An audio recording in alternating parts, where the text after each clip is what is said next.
Okay, how do you feel about being in Washington, D.C.? It's great. Enjoying yourself? Yes, very much so. Okay, I'm just going to ask you some questions about your life, okay? Yes. Give me some answers. What are some of your happiest memories in life? Oh. I think when you and Dave Roy were small, you know, I think that's a very happy time when the children are small. When your children are small? Yes. What are some of your more tragic memories? Oh. All the illnesses. Illnesses of whom? Me? You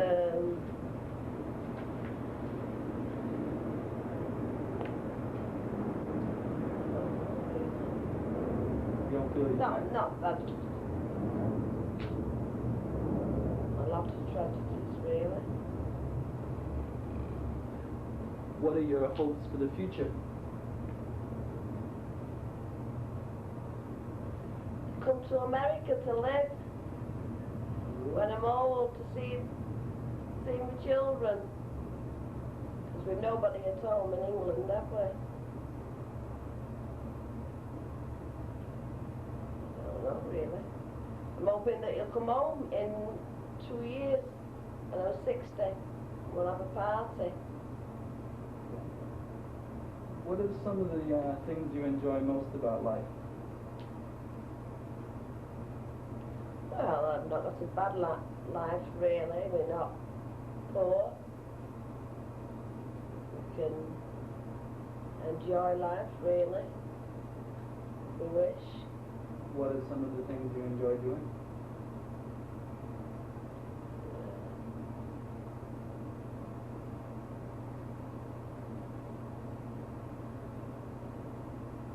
I enjoy different things. I enjoy going out to dinner and things like that, and going to bingo.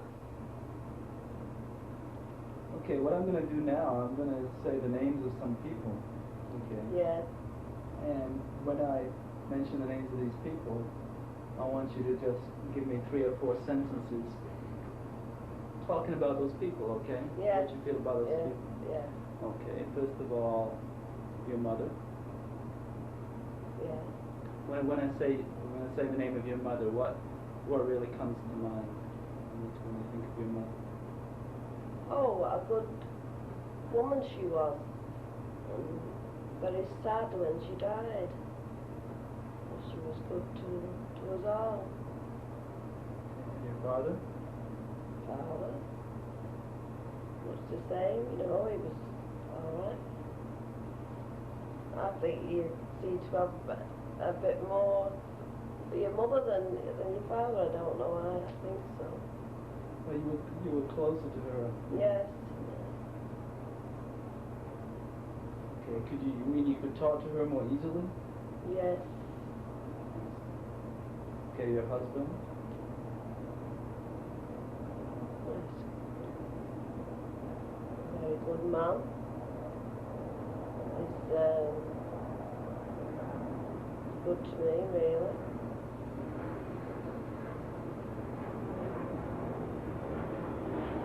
Provides for everything, doesn't it? I mean, even on this holiday, like, you know, he paid for it all and give me money to spend and things like that. He's not, he doesn't go out very much. He's not a drinker or anything like that. He's a good man, really. Tell me about when you first met him. Do you remember how you first met? Oh.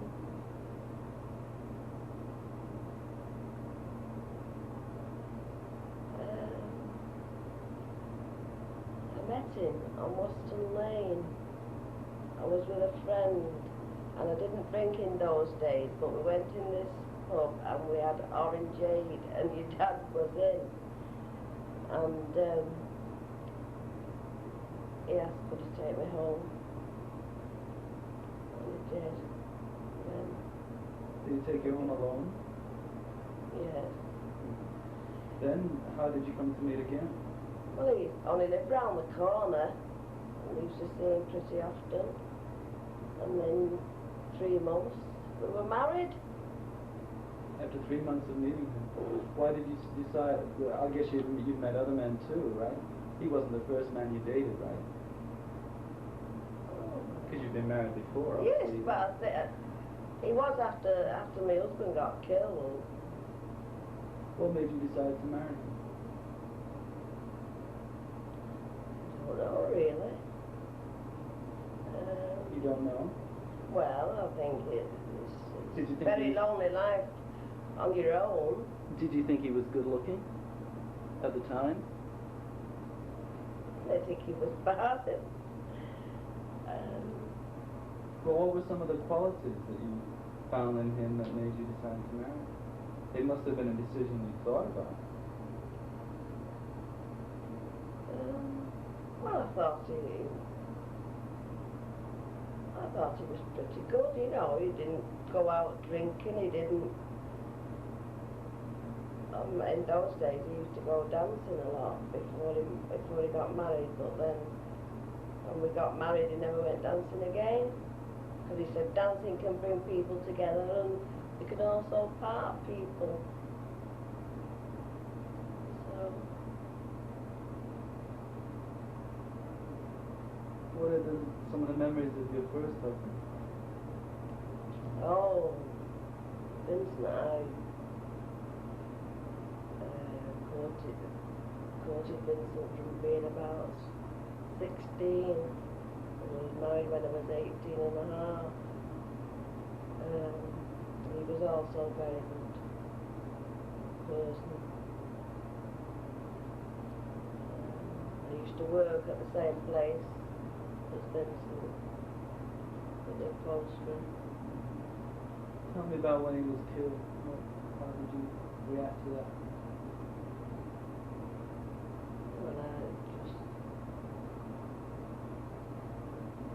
Well, a letter came, the postman just threw it in because he knew what it was. Because he used to always talk to me, the postman. And it said he was missing, presumed killed.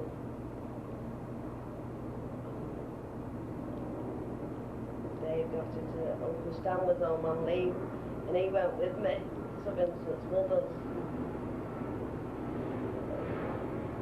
We were at the Heights.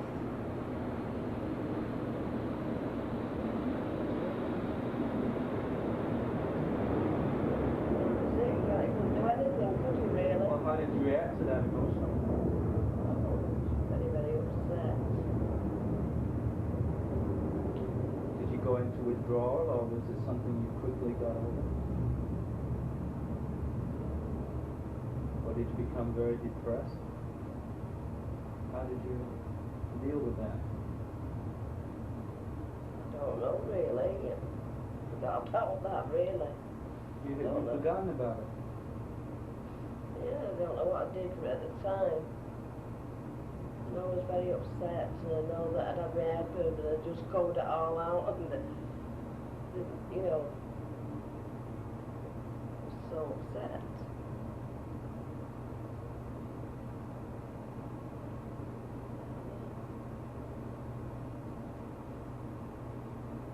Come on, ask me some more questions. You don't really want to talk about that.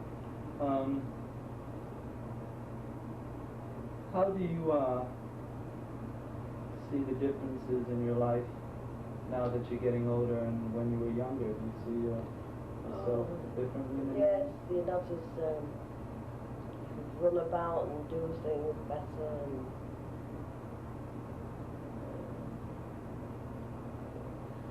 I don't think you're as good as when you were younger.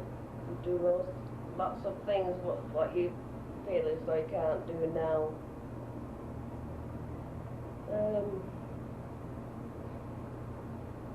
How did you feel about death?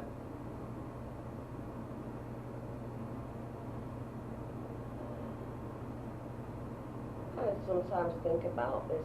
I think that everybody has to go sooner or later. And I don't think it's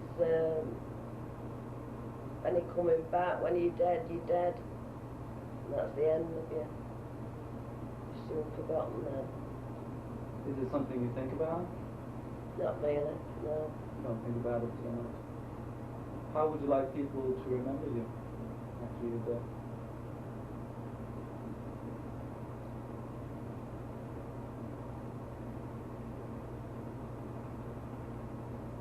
Well, I'd like my children to remember me.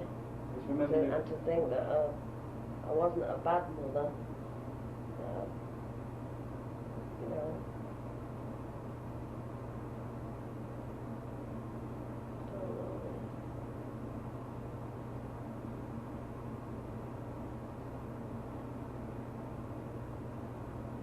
So you want them to remember you, but not in any particular way, just remember you? Just remember me. Tell me about your illness in 1968. Do you think that changed your life or your view of life in any way?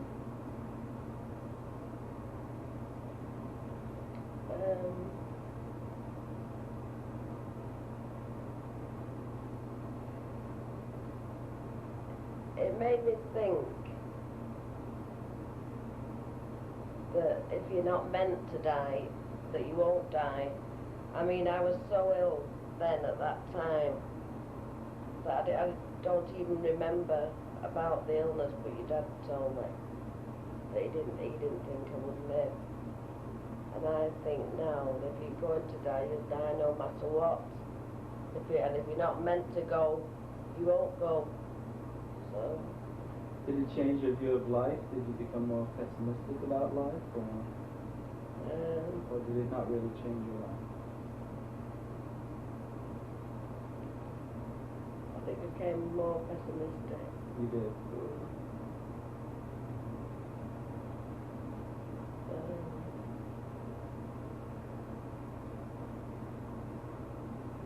That the nervous illness was worse, really. Which followed?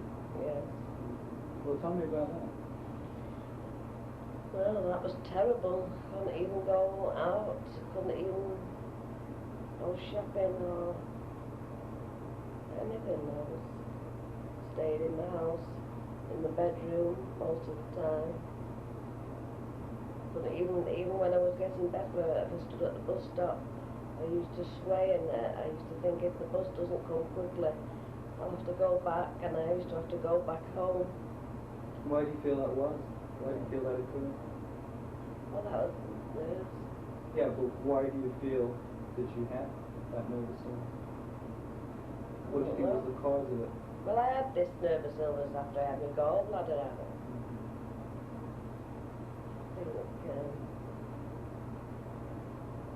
I think that was some of the reason.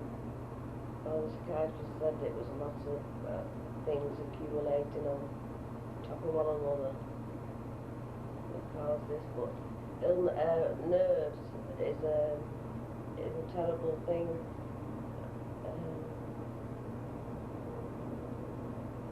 I think if anybody has bad nerves like that, it's really worse than any physical illness. Why do you think you got over it, or how did you get over it? I only got over it through going to the psychiatrist and also I'm going on those tablets. Really, was the drugs that really helped you? Those trips it comes in, yeah. And then they say that you can really only nerves you've got to help yourself, really. I think that's true. Yeah. No other person can really get you through that. It's Yeah. something that you have to do yourself, isn't it? That was the only time that I went thin to 9 stone something. At least there were some good things about it then. Yeah, because I didn't eat at all. That was why if I eat anything I was sick. I didn't eat any food, really, that time. And mind you, then when I was there, I was in the hospital, and he just brought me clothes, and they were mouths too big. I started to cry, and I thought I had cancer because it had come so thin. So, I think if you go too thin, that worries you also. I could do a bit of it than I am. How do you feel about life itself? What do you feel is your purpose in being here? Do you feel that there's any particular purpose?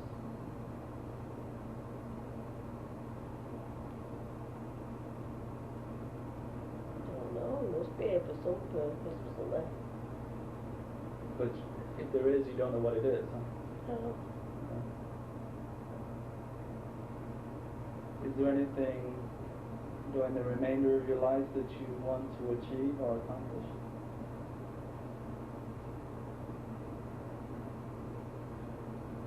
Not really, only that I'd like your dad, when he retired, to come and live here.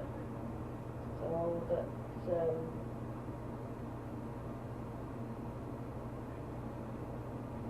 can see more of you, more, because we won't live forever. And we only like to see you one or twice a year, once or twice a year, which isn't a lot really. You don't really have many friends, do you? Whereas, of course, a lot of people do, and I do. And why do you think that is? We have quite a few friends. We have Joan and Johnny and Joe the sailor, and we have a few friends that we go out with from time to time. Would you describe them as close friends? Oh, yeah.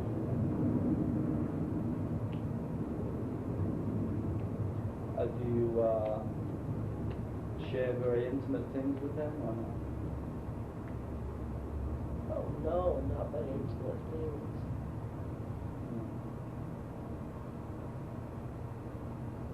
Come on now, this interview is over. When I see myself on there, don't be showing people this. So whenever I interview people, at a certain point they say, isn't this interview over yet? Maybe there's something wrong with my interviewing technique.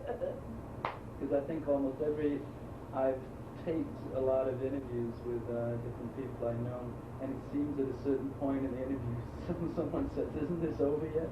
I mean, is it that agonizing? Okay, I think we've asked the most important question. Is there anything you want to tell me that I've not asked you? No, not really.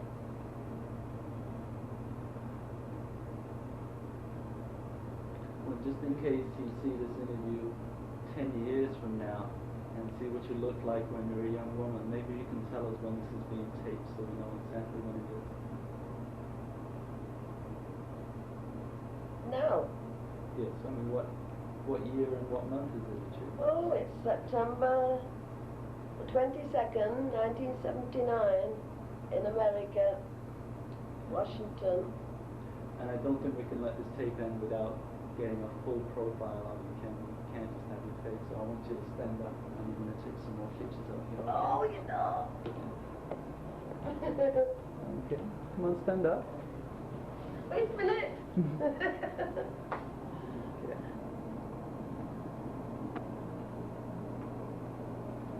There's your full profile. How about that? Oh, it's not too bad. I'm getting Let's get a on for picture of you 60. by the window, okay? Yeah.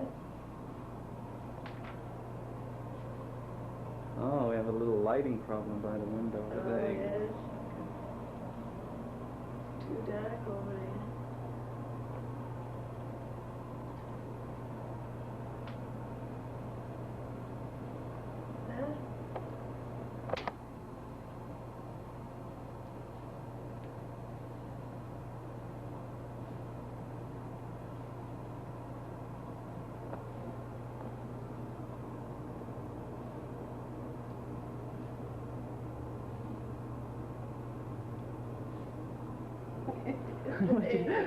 Johnny's. What do you do? I ask you to move slowly and you're running around like a maniac. These are supposed to be those shots like in the movies, but there's intimate silent shots. And we're going to have a real close-up here.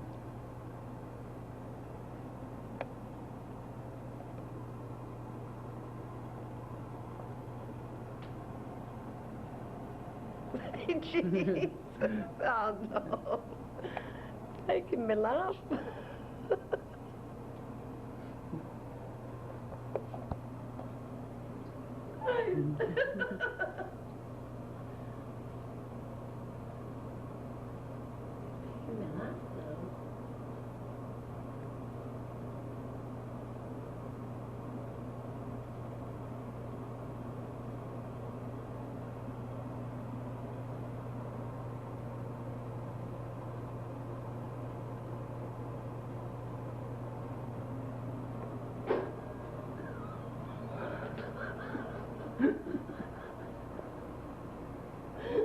Oh, that's enough, David. Is this making you nervous? Yes. Okay, we'll take it before. Wait, bye-bye. Bye-bye. Bye-bye.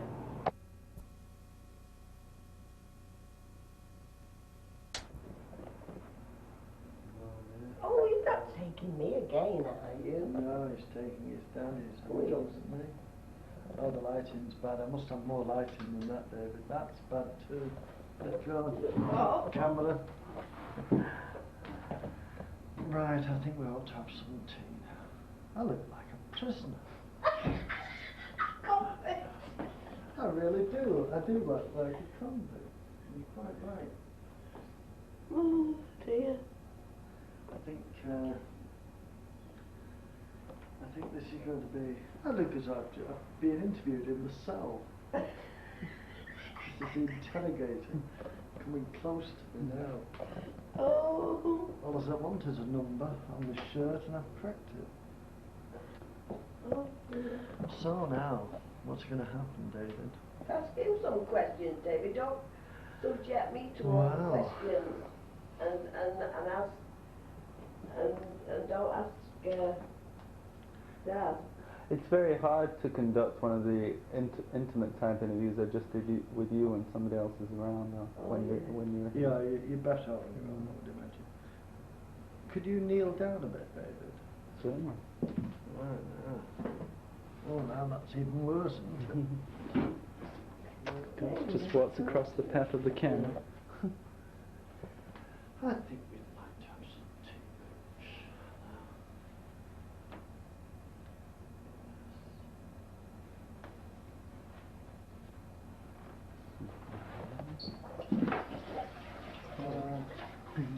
You've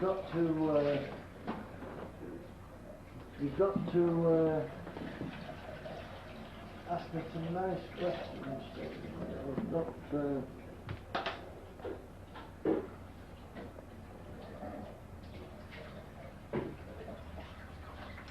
shall I sit in that chair, David? So wherever you like. No, but where is best? Probably by the lamp. Probably by.